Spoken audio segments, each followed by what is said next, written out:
Hello guys, welcome back to the channel, and of course Yu-Gi-Oh! Duelists of the Roses, where I promised you last time that you were here that we were going to do our reincarnation and I'd hopefully have something special to show you. So I actually got two interesting cards. I was looking for an equip that we could add into the deck just to strengthen that out a little bit, so I got us a Power of Kaishin. So this of course increases the power of water monsters by 500 points. I really wanted an equip card that we could use to strengthen up our Roaring Ocean Snake.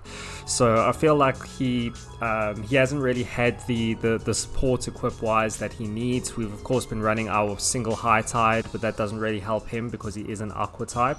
So with Power of Kaishin, it gives us the option to strengthen up one of our Roaring Ocean Snakes, should we have one on the offensive. And also we got an Ancient Jar. So what I've actually done is I've made room for this in the deck because of the nature effect that it has. So the turn count for spellbound cards is not conducted while this card is in the face-up defense position. So because we are running so many traps in our deck, so what I've actually done is you'll see that I've added back our second Tears of the Mermaid. So because we have 5 traps, we could actually run a sneaky strategy should we draw Ancient Jar early enough that we could pop that somewhere safe on the field in face-up defense position and spellbind his monsters hopefully, or any opponent that we're up against, spellbind their monsters and then basically have them sit as sitting ducks. I mean, obviously the effect would work against us as well should we get spellbound, but I think it would be an interesting thing to try and to play should the opportunity arise. And also, even if we do draw Ancient Jar later on, we can always fuse that together with Baby Dragon so that we can make Stone D, so Stone Dragon, which would then be a decent fusion candidate for us to create Aqua Dragons in any case. So I think it's something that's worth popping in the deck. Whether we end up using that strategy or not, I don't know, but we'll see how it goes. I'm hoping that we do get to try it out. I've never really played with any of the jars or pots in this game, so we'll see. I just thought it could be a nifty little gimmick that we could try. So yeah, last episode, of course, we took down Richard / of York, and now we are up against the sub-boss, mini-boss of sorts, Seto Kaiba. So 1445 deck cost. Our deck cost has dropped below 1000 again with the changes that we've made, but we do have a lot of fusion materials that we use in our deck. I'm trying not to use too many high deck cost cards. Of course we do have Roaring Ocean Snake, but there is no fusion for that.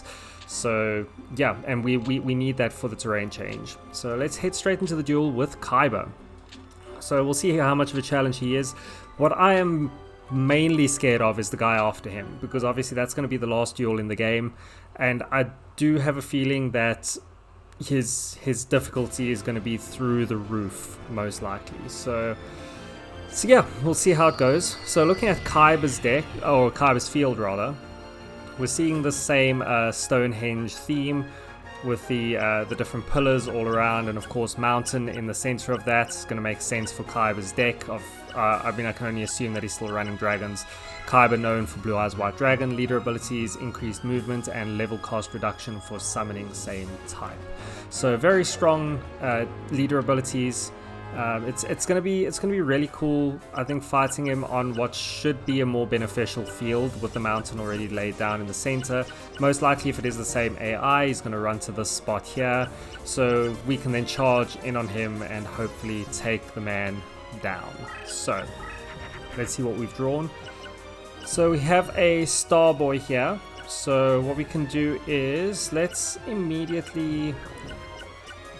drop him down. We'll put him into just a safe position to hopefully activate him at some point soon. Let's actually take this route, and then we can set up and send cards across to our left hand side.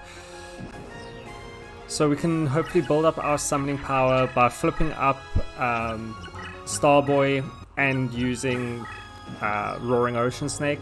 We should be able to give him a bit of a boost to his power. We're just going to need to get more summoning power. Okay, and there is immediately our Ancient Jar.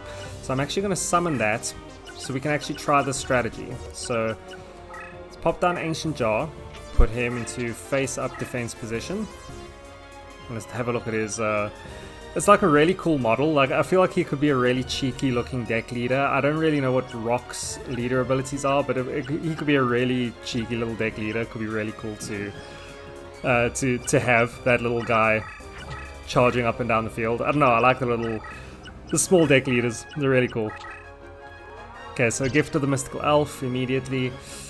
So he's going to be tougher to take down, 1,500 extra life points. So yeah, so we'll move Starboy over here.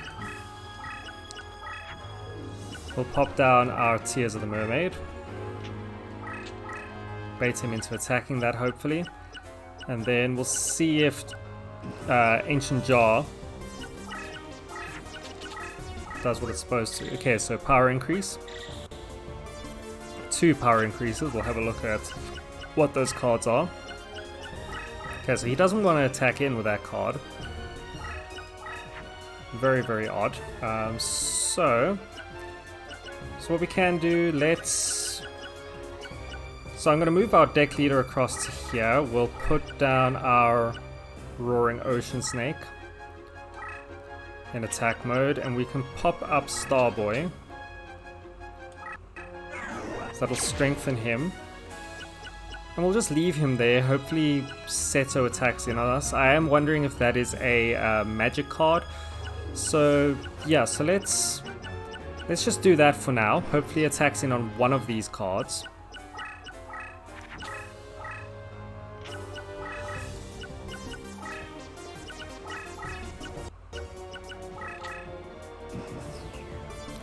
Looks like he's sending this card around to flank us. So yeah, I don't know, that looks like it's possibly a magic card. I don't really want to attack in on it with anything that's too good, so maybe what we'll do, so this turn let us so we're gonna need a Pyro to make any use of the Starboy, so let's just move him out of the way. We can pop down a Tongyo, so we can, not in attack mode, but that's fine, nothing can get to us. We're gonna need to just protect that Ancient Jar. Oh yeah, we wanted to see what's in his, so 2 legendary swords, so whatever that is a warrior monster either of light and earth that's coming towards us, so possibly Guiltier. Could very well be that. Let's see. So what I'd like to do is just lay down a spellbinding card to trap that guy as well. So he's definitely coming through to flank us. I'd like to catch him with a bit of spellbinding. And we've got a Pyro here as well. So we can go Starboy. So this will then make a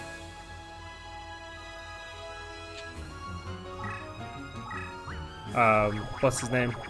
Firecracken. Yeah, so Firecracken, and then we're going to want to fuse him with either a Sea Serpent or a Dragon. Okay, so pop that into defense, Roaring Ocean Snake. So we can move our Roaring Ocean Snake there. Tears of the Mermaid there. Yeah, I don't know what that is that he's got in defense mode. I am tempted to attack in on it. But yeah, let's take it slow for now. Possibly next turn we'll play our Dark Piercing Light, just get an idea of what he has on the field.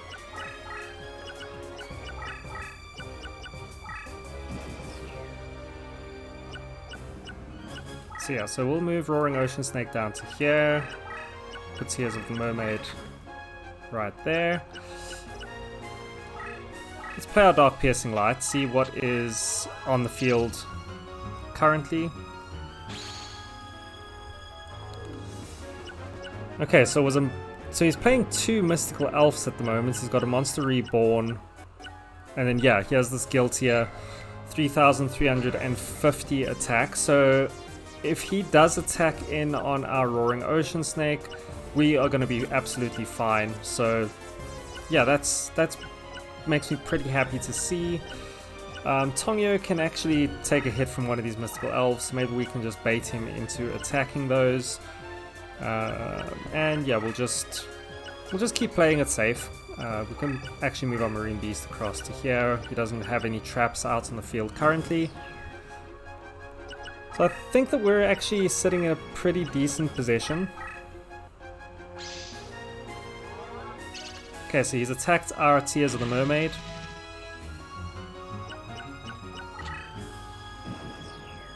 Yeah, so Mystical Elf is just going to stay in defense mode. So yeah, so we may as well just play our Karyushin. We can then attack into one of these Mystical Elves. We can actually flip up our Karyushin, create some water, then fuse our Firecracken in on that, and then attack into the Mystical Elves in the next turn. Because, I mean, do we do that or do we just attack in with Tongyo?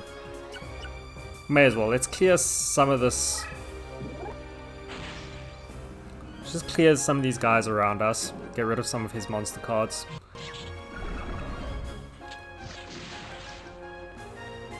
Okay, cool. So Tongyo is going to get spellbound by that, so we may as well summon over him.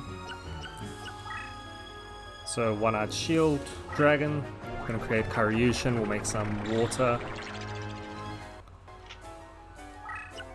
So you can then immediately attack over Mystical Elf. He is going to get spellbound, but we can then... To be fair, the spellbinding effect of Ancient Jar is going to work against us in this duel. Because Kaiba has so many light monsters, I hadn't really thought about that. So we're not going to have that spellbinder counter going. So we can actually just move our Ancient Jar into attack mode. You know, should that be an issue. So yeah, let's create our Aqua Dragon. He is going to slow us down quite drastically with his light monsters, which I hadn't really thought of, because he plays so many light monsters. Okay, so let's throw down Roaring Ocean Snake, create more water. Take out this Guiltier. I mean, basically that's the nice thing with Ancient Jar, is that we can control that spellbinding. So we can then just move Ancient Jar into attack mode. He's pretty much safe there. We do have an Aqua Dragon on the field, which is going to be nice. Kaiba does have a Monster Reborn, but there isn't really anything that he can, you know, get out of the graveyard that's really going to help him out. So yeah, we're in a decent enough position. What we can do now is just start advancing in on him. Okay. So I'll take back what I said. We're not in a very good position, so whatever that is. Okay, so it's 2 Dragon Treasures and a Bright Castle. So that thing is 1,500 points to the good. Okay, we do have an Aqua Chorus. So possibly what we do is we throw Caution to the wind. We just use one of these Aqua Choruses because we need to take down whatever that is. I am worried that we're not going to be strong enough to take it out anyway, but we need to have an idea of what we're up against. So Roaring Ocean Snake 3,500, Aqua Dragon 3,350. I don't know if we are going to be strong enough to take that out, but it's worth a shot. The nice thing is that he has now used his equips. He is going for our Roaring Ocean Snake. I guess he doesn't know what... I guess it's not really worth it for... Oh, there we go. So we do have Shape Snatch. So possibly what we do is we move our Roaring Ocean Snake into safety. Our Aqua Dragon will have safety as well, so we summon in our Shape Snatch. Let's just attack. Let's first attack in with Aqua Dragon. Okay, so Aqua Dragon's going to take out Sayaryu. Is going to get spellbound, but that's okay. We'll then attack in on Shape Snatch because we don't want to lose our Aqua Dragon on the next turn. So we should attack in on Shape Snatch. He will die on that square and then create Crushed Terrain. Yeah, so that's a 4,500 life point Blue Eyes White Dragon.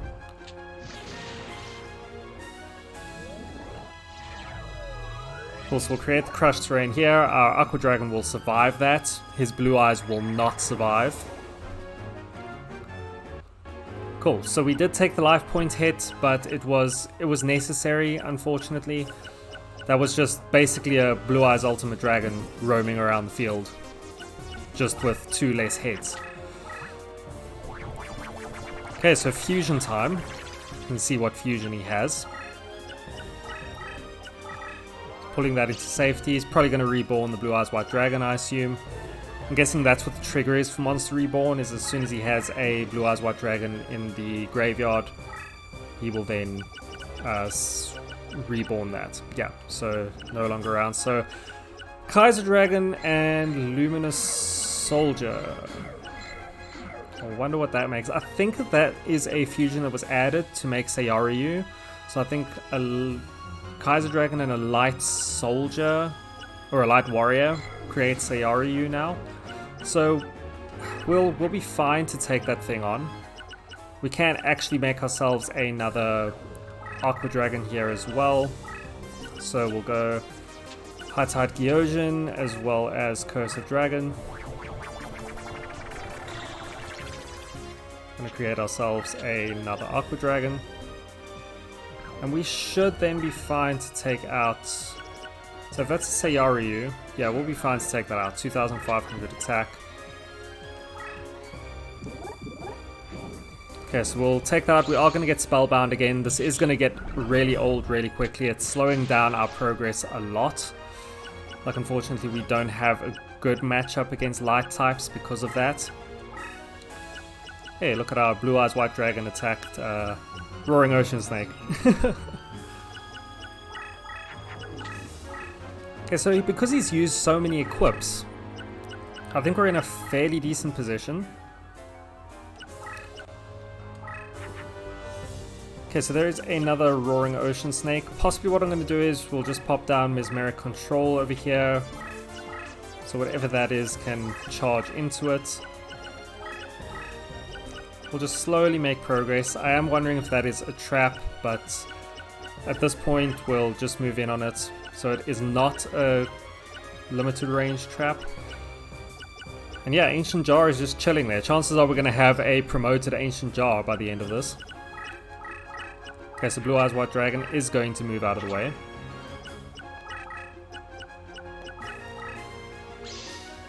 Oh yeah, that's the Blue Eyes that he reborn with Monster Reborn.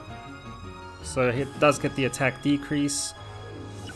So we might end up just sending our Aqua Dragon down that way. We do have a Shadow Spell that we can play at some point as well.